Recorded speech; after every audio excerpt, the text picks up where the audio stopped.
So let's talk about how we talk about books. I mean, have you ever really stopped to think about how we use gender to describe them? We're about to dive into the work of critic Myra Jehlen, who came up with this really powerful idea that kind of reframes everything, not just how we read, but how we understand identity itself. I bet you've heard phrases like these before, right? A critic praises a writer's virile prose, or maybe a poet's feminine cadence. They sound, descriptive, almost sophisticated, but they are packed with a world of hidden assumptions, and that kind of begs the question. What's really going on when we say that? Are these just fancy ways to describe a writing style, or are they pointing to something much deeper about how we tie gender to art? That's the big question we're going to unpack. And to answer that, we've got to look back a little.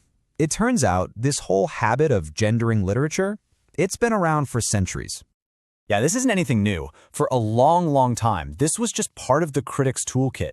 Describing writing as masculine or feminine was a totally legit way to analyze a book, and often it had nothing to do with the author's actual sex. So this was just an established thing. I mean, take the famous biographer Boswell.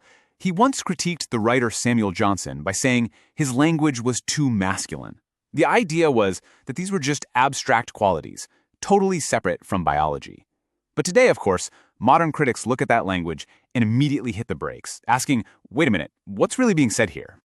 And that one simple question, well, it kicks off a huge theoretical shift. It's a whole new way of thinking that completely changes how we see the link between our gender and our culture. So, this chart gets right to the heart of it. The old way of thinking saw gender as a matter of nature. It was biological, something you're born with, just part of you. But the new view, which critics like Jehlen really champion, says no, gender is about culture. It's social, it changes over time, and, this is the most important part, it's performed. And this is the core idea right here. Gender as a social construct. It's not about what's naturally inside you, it's about the roles we all learn to play, the behaviors we pick up, and the relationships we build inside our culture. It's almost like we're given a script, and we learn how to follow it. Now, this is a really key insight from Jehlen's work. Talking about gender isn't just a secret code for talking about women. It actually forces us to see how both masculinity and femininity are constructed. It makes us aware of what she calls the sexed nature of everyone, pulling back the curtain on these identities we usually just assume are natural. Okay, so theory is one thing, but let's see how this actually plays out in a story. And for a perfect case study, we can turn to an American classic, Mark Twain's The Adventures of Huckleberry Finn. So, here's the setup. Our hero, Huckleberry Finn, is on the run with Jim, who has escaped slavery. To try and get some information without anyone recognizing him, Huck comes up with what he thinks is a brilliant plan. He's going to dress up as a girl and call himself Sarah Williams. And his plan seems to be working. Until, that is, he walks into the home of a Mrs. Judith Loftus. She is sharp, she is observant, and right away she can tell something is just off about this Sarah Williams. So she decides she's going to put Huck's performance to the test. And what she does next is just this brilliant scene that perfectly illustrates this whole idea of gender as a performance. It's basically a masterclass. See, Judith doesn't ask Huck about biology. No, she's smarter than that. She tests his behavior. First, she asks him to thread a needle. Then she has him throw something at a rat. And finally, she just tosses a piece of lead into his lap to see how he catches it.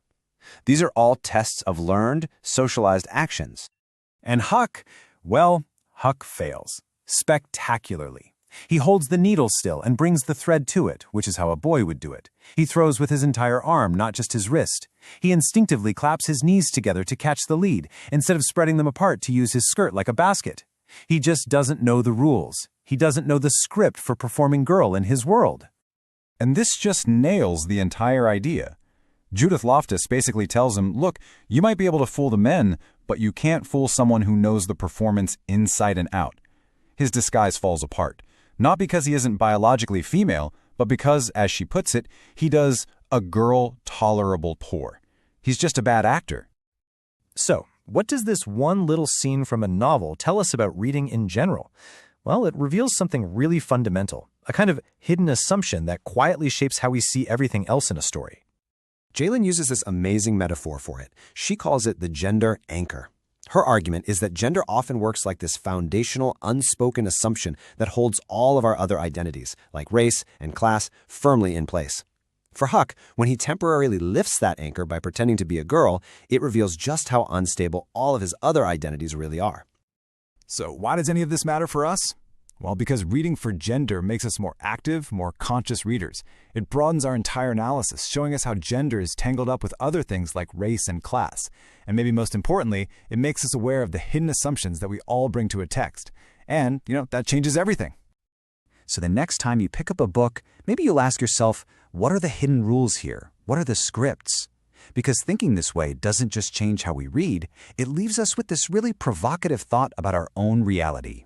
What other performances are shaping the stories we read and the lives we lead?